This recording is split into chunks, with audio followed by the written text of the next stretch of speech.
खलीलाबाद विधानसभा में 3 वर्षों में वो कार्य हुए हैं जो पिछले 20 वर्षों में नहीं हुए। जैसे अंडरपास, जैसे सड़क चौड़ीकरण मैनसिर से मोलनापुर स्वीकृत हो गई है, जैसे पायलपाड़ से भुवरिया हो गई है, जैसे बनकटिया से पचपोखरी हो गई है। आप पचपोखरी से लेकर के और बाईपास NH 28 तक चले आइए उमले होते हुए, इन सारी सड़कों के कार्य इस 3 वर्षों में हुए हैं। सड़क का एक, जिस संत कबीर नगर विधानसभा की स्थिति सबसे खराब थी सड़कों में, उस हिसाब से आज हमारे विधानसभा की स्थिति सबसे अच्छी है सड़कों के मामले में। आप इसका पता करा लीजिए।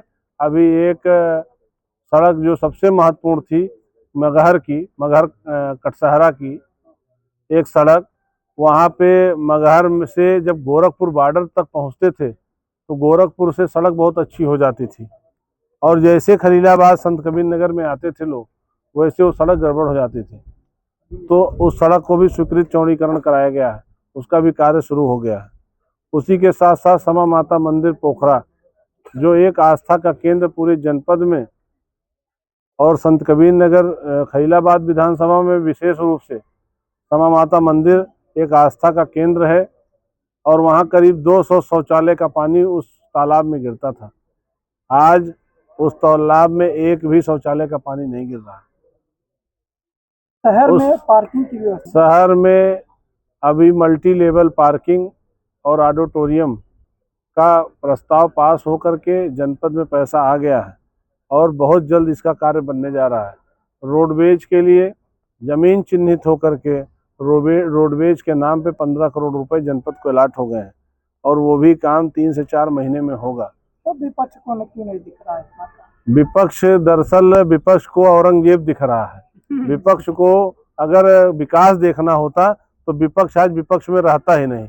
विपक्ष को जो है सिर्फ, ना विपक्ष को भारतीय संस्कृति से, भारतीय त्याग से, भारत से कोई इतना लगाव होता तो विपक्ष को आज जो विकास योगी जी, मोदी जी कर रहे हैं इस देश के लिए, वो विपक्ष देखता।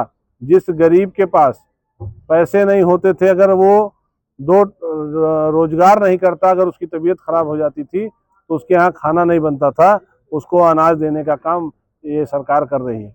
आप खुद देखिए कि आज संत कबीर नगर जिले की बात हो, उत्तर प्रदेश की बात हो और भारत की बात हो, तीनों जगह विकास दिख रहा है, विकास हो रहा है। संत कबीर नगर के जो महत्वपूर्ण मुद्दे, जिन चुनाव में जब मैं आया 2022 में MLA के चुनाव में, तो जिन मुद्दों के साथ मैं आया, उन मुद्दों में आधे से ज़्यादा मुद्दे हमने 3 वर्षों के अंदर ख़त्म किए हैं।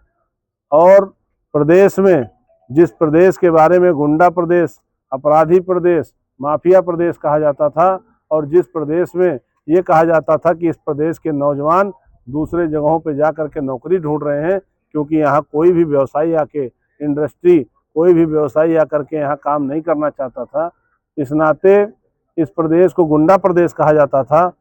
और आज उसी उत्तर प्रदेश को आज 1 ट्रिलियन इकोनॉमी के साथ बढ़ाया जा रहा है। उसी प्रदेश में आज बाहर दूसरे प्रदेशों से लोग आकर के यहाँ व्यवसाय कर रहे हैं, और व्यवसाय के साथ साथ उत्तर प्रदेश को उत्तम प्रदेश की सोच, महिलाओं की सुरक्षा से लेकर के व्यवसायियों की सुरक्षा तक आज वही प्रदेश आगे बढ़ रहा है, अग्रसर है।